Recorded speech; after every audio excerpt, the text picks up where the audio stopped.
He used to lie awake at night planning how to outrun the bus. He would hide behind the barn, wait for it to appear, watch his brother climb aboard, and then take off running, chasing it just to prove he could. That restless drive followed Timothy Brown for the rest of his life, even when the road ahead turned cruel and unfair. Timothy Brown, born Thomas Allen Brown on May 24, 1937, in Knightstown, Indiana, came into the world during the grip of the Great Depression. By the time he was 5, his parents were overwhelmed and unable to care for him and his brother. In 1942, the boys were sent to the Indiana Soldiers and Sailors Children's Home.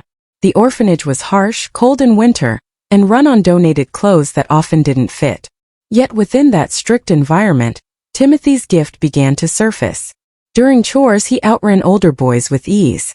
He was small but he was fast, and every year he got faster. By the age of 10, he stopped waiting for opportunities and created his own. He trained alone in the orphanage yard, rolling socks into makeshift footballs and sprinting barefoot across uneven dirt through brutal Indiana winters. His feet bled, his knees ached, and the pain followed him into adulthood, but he never slowed down.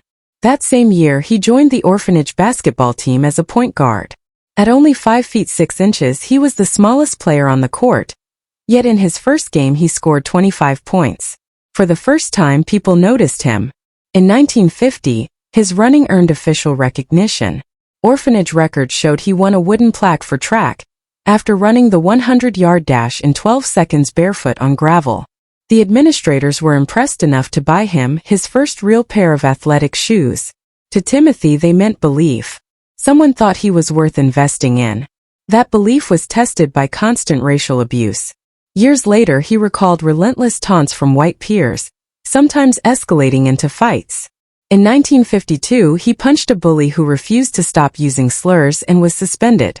From that moment he learned he would have to protect himself. Toughness became part of who he was.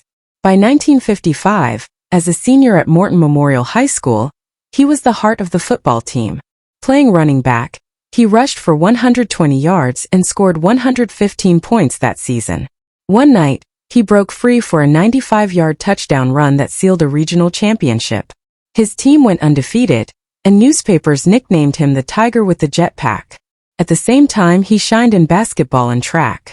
He received 15 college basketball scholarship offers, including from Purdue and Indiana University, but turned them down because he couldn't bear to leave the orphanage that had become his family. Instead he focused on track, setting a long jump record of 19 feet 6 inches.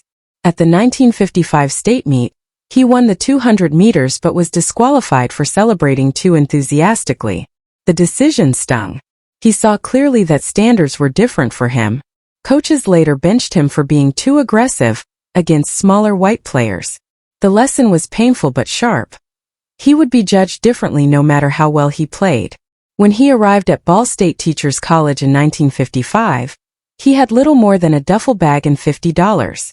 He walked onto the football team, washed uniforms, worked odd jobs, and struggled academically under pressure. He was expelled in 1957, readmitted under strict conditions, and fought his way back.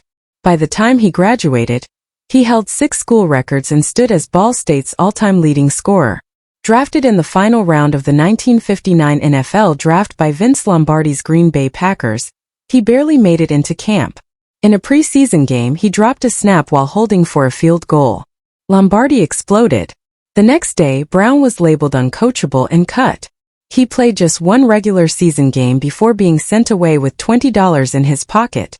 With nowhere else to go, he hitchhiked more than 1,000 miles from Green Bay to Philadelphia, sleeping in bus stations and refusing to quit. The Eagles signed him to their taxi squad, and before the 1960 season he earned a roster spot. In practice he returned a punt 65 yards for a touchdown and celebrated. Management fined him his entire $100 signing bonus, but the message was clear. He belonged. That season he helped the Eagles win the NFL championship, even facing Lombardi's Packers in the title game. He became one of the league's most dangerous return men, leading the NFL in punt return average in 1961. His speed, cuts, and fearlessness made him a fan favorite. Injuries followed him, including concussions and a shattered jaw from a dirty hit that cost him 9 teeth and required multiple surgeries he paid for himself. The league offered no protection. Despite the pain, he kept playing, holding out for better pay when necessary and even driving a taxi during negotiations. After his injuries mounted, he finished his career with the Baltimore Colts and watched Super Bowl III from the sideline. It was a quiet end to a violent career. While still playing, he stepped into acting. He appeared on television and films, training seriously at the Lee Strasberg Institute. He turned down a high-profile sports broadcasting job to chase acting full-time. Hollywood rejected him repeatedly, but he persisted. He performed dangerous stunts, challenged racist language in scripts, and carved out a place in action films and ensemble dramas. His role as Spearchucker Jones on the television series MASH brought him national attention, but in January 1973, he received a phone call informing him he was fired. Producers claimed black surgeons never served in Korea, a claim later proven false. The firing devastated him and revealed how easily truth could be sacrificed. The blow nearly ended his life. Years later, it emerged that he attempted suicide after losing the role, and was saved only by concerned former teammates who reached out. That pain never left him, but he transformed it into purpose. He continued acting, then later worked as a correctional officer, mentoring troubled youth and reducing repeat offenses through empathy and honesty. His final film role came in 2000. He retired quietly, later battling dementia. Timothy Brown died on April 4, 2020, at age 82. His life was one of speed, defiance, resilience, and survival. From chasing buses as a boy to outrunning expectations as a man, he never stopped moving forward, even when the world tried to cut him down.